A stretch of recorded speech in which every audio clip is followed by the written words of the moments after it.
Oh, sorry about that. That was the wrong tape. That was not a slum outside Tegucigalpa. That video was shot right here in Orange County, California, not far from Disneyland. The desperate and impoverished people on the screen you saw were American citizens. Hundreds of thousands of them sleep on the ground every night in this country. They don't make it on CNN very often. They're just Americans. Their tragedy is not interesting.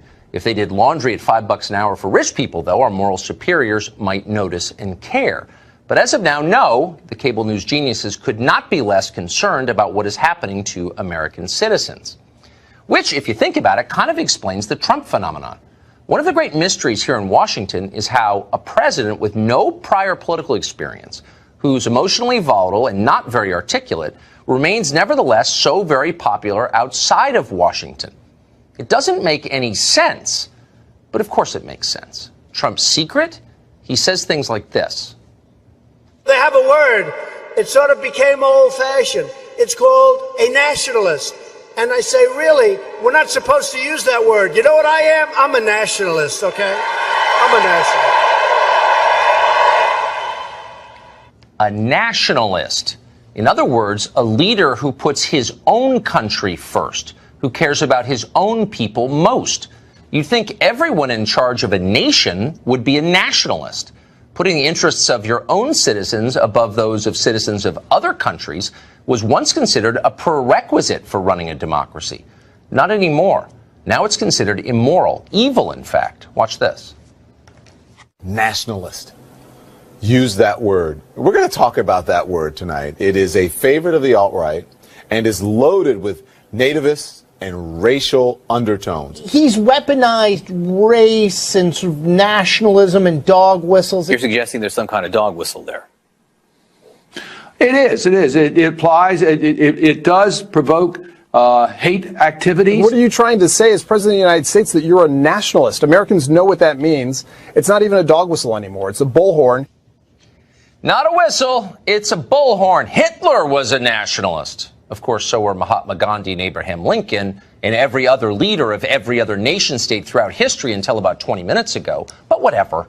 Nationalism provokes, quote, hate activity, says a sitting U.S. senator. All the cable news geniuses say amen. There was a time, in my lifetime, I'm not that old, when a picture like that would have just elicited nothing but sympathy and empathy among the American people. You see that and you think, oh my God, what must be happening where those people are coming from? How can we open our arms to people like that? These people are coming and asking for asylum. Guess what, Ben? It's in our laws that people are allowed to come to our borders and ask for asylum.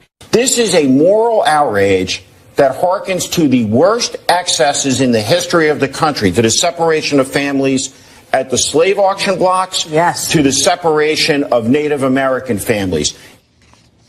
Hope you're following that at home. Immigration, it turns out, is not a civic question that American voters might be allowed to have opinions about. It's bigger than that. It's a moral outrage. It's a humanitarian crisis. The law is irrelevant here. So are any of your stupid, selfish concerns about the effect of impoverished foreigners moving into your neighborhood or your school district. The rule here is simple. Listen carefully. If people from a place poorer than America want to move to America, they get to do that, period. If you disagree or complain or do anything other than recite the poem at the bottom of the Statue of Liberty, you are, well, you already know what you are because you've heard it 1,000 times, but we're going to tell you again anyway. Maybe this time it will penetrate. You are a racist. They see those pictures and are being told, fear those brown people. The Democrats are a diverse party. The Republicans appeal disproportionately to older whites. And the mob thing is an attempt to alarm those voters about the prospect of non-whites and immigrants. The right-wing coverage of this, is it demagoguery? How would you describe this? It is demagoguery, Brian. It is also, I believe, racism and nativism, really pandering to the fears of Trump supporters and Fox News viewers. Yep, you're racist, just like you were racist for opposing Obamacare or not watching Sunday Night Football or believing that Brett Kavanaugh did not sexually assault someone. You are a bigot until the moment you obey the Democratic Party, at which point you are a good person like Al Sharpton or Louis Farrakhan. You know the drill. There's one interesting new twist in this latest propaganda barrage, though. Fear. If you're against admitting an entire caravan full of poor people into this country, it's because you've been coached by that dastardly Fox News to fear the people in the caravan. But let's be honest, that's not really true. There are a lot of reasons to oppose admitting this caravan full of people. We don't need any more low-wage labor in this country, for one thing. We also have a right to decide who occupies our property. That's always true. Show up uninvited at Joy Reid's house, and you'll discover that she agrees with that principle, too. So there are good reasons to oppose this. Fear of Hondurans isn't really one of them. By and large, these are not scary people. Mostly they're just poor people from crappy countries who want a better life. That's understandable. Nobody blames them for that. Nobody's really afraid of these people. What normal people are afraid of is this. We believe survivors! We believe survivors! We believe survivors! And this.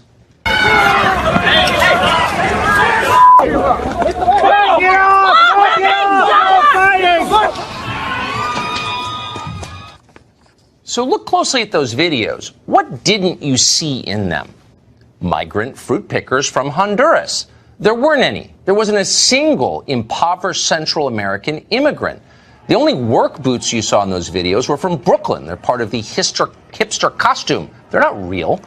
Those were thoroughly American kids, kids with clean fingernails, children of privilege. Those are people with 4-year college degrees. Some of those people teach in colleges. What you just saw was the activist left. That's a group about as diverse as the checkout line at Whole Foods. These are not immigrants. They're far too pampered and decadent to be immigrants. These are homegrown religious extremists who believe in nothing but their own power. Suddenly, people exactly like this hold congressional seats, and they host their own TV shows, and they teach at your kid's school. These are the people worth worrying about. So cool it with the lectures about fear. Listen carefully, cable news geniuses. It's not impoverished peasants from Central America we're afraid of. It's you.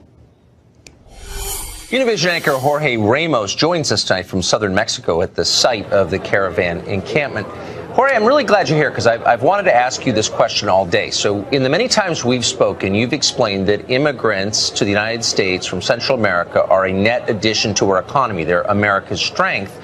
They make this a much better country. Given that, why isn't Mexico jumping at the chance to absorb these migrants into its economy? Why is it wasting this human capital?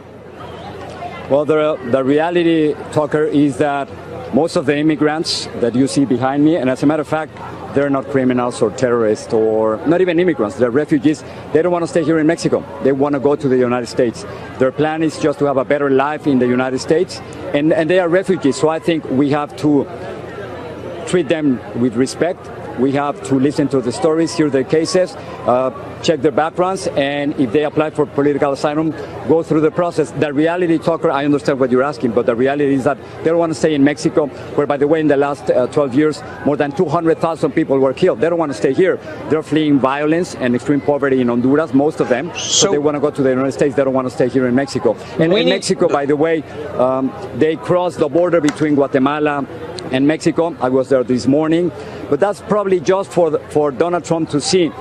Just by the bridge, you will see little boats crossing thousands of immigrants in the last few days for $1 per person. But I'm confused. But hold on. That was just for show. The reality is completely different. Okay, so you say that the United States must show respect to these, what you call refugees. Why doesn't Mexico show them respect? Mexico is a rich country, the richest in the region. There are more billionaires in Monterrey and Mexico City than there are in Washington, D.C. Why are they sleeping on the ground? And why haven't they been taken care of by rich Mexicans of goodwill, the blue-eyed ruling class of which you were a part? Where are they in this? Well, you know, it's a great question, and I'm so glad that you asked it, because Mexicans, despite what you might hear in social media, Mexicans have been treated, all these refugees, with incredible generosity and with incredible solidarity. I know that there are fake stories in the United States saying that these people were funded by George Soros and by Democrats or by Nicolás Maduro from Venezuela. Vice President Pence is completely wrong about that, because if they really finance these people, it was a scam. I've been talking to people here in Chiapas who don't have a single dollar, Tucker, to buy a bottle of water. So there's no financing here. And Mexicans, but hold on, that's my point. Not the politicians. The politicians, right. They've been playing the game with Donald Trump. But civilians, Mexican civilians, have been giving all these refugees a little money, water, food, clothes, and sometimes transportation to what about your? I understand. And yesterday I saw something incredible. Wait, but let me just interrupt you and say, let me tell you. Okay, go ahead. Yesterday they went 26 miles, a marathon. Many kids, hundreds of kids, Tucker, and that's the people of the caravan, not terrorists or criminals. I think most Mexicans are very nice people. I grew up next to Mexico. I always liked them. It's your ruling class I'm asking you about, the people who are some of the richest people in the world who spend the summer in France every year. And again, you're from this group, so you can speak to this. Where are they in this? Why aren't they taking care of these people who are sleeping on the ground? We can see them right behind you. But where are those people? Where are the Mexican billionaires? They're very good at lecturing us about our moral inferiority, but they don't seem to be helping at all. Why? No, I think you want to concentrate on what Mexicans are doing. I just told you that civilians have done it in a beautiful, generous way. And I think we have to concentrate now on what the role of the United States should be in all these crises. First of all, I spent 2 days with these refugees, and I have not seen a single person from the Middle East. That's a lie. And I think, Tucker, you have to tell the truth to your audience, and you have to make sure that people are not lying about this caravan, because the people from the Middle East are not part of this caravan. But what are you? Let me just ask. What are you doing? Wait, hold on. I understand. Their lives. Look, I'm not there, so I can't describe the people there. You said the United States, it's taxpayers, me, the other 330 million American citizens, right, have an obligation. How many of these migrants are you taking in personally into your home and are supporting once they get to the United States? I think that's a great question, and that's precisely the kind of question that people like you ask when you don't want to understand that this has nothing to do with individuals, it has to do with nations. And what we have to understand is that these refugees are not a threat to the United States. I know that in Fox News... No, but how many are you taking... Before you attack the Fox, it's a simple question. How many are you taking in? They are not a threat to the United States. I think it's really a love letter to the United States, and you know what they're saying? In the United States, please help us. You are the only ones who can help us. I think that's right. Exactly what they are asking from I agree with you, but I agree. From people like you and from all your audience. So I think it's very important that you said. But what about you? Hold on, Jorge. I understand. Fox correspondents to this place and talk to them, and don't lie to your audience. But I'm not lying to the audience. Don't tell them that they're terrorists. I'm trying to get. Hold on. Tell them the truth about I'm going to stop with this. I'm going to stop with this. You and Fox News and President Trump are saying I'm asking you a very simple question. Okay, let me just ask you. Let's answer this question. We can end on this. How many of these migrants are you personally taking responsibility for? How many are going home to Jorge's place in Miami at the end of the day? And please be specific. Yeah, well, I think that, again, this has nothing to do with individuals. It has nothing to do with me. I wish I could help all of them. But right now, we're talking about 7,000 here. We're talking about 2,500 kids. It is impossible for an individual to deal with a crisis like this. I think President Trump's immigration policy has been a complete failure. Have you donated money personally? Tucker, I hope that, you could help them donated too, money? And I wish I could help them too. Well, I wish we could do that. Well, sure I wish we could do something like that. But I bet if your kids were in danger of being raped or being raised in extreme poverty or being threatened with joining a Mara or a gang, what would you do? I mean, would you take I could count on you to do a stand-up next to them, but probably not to help them, I noticed. Okay. Jorge, thank you so much. Appreciate it.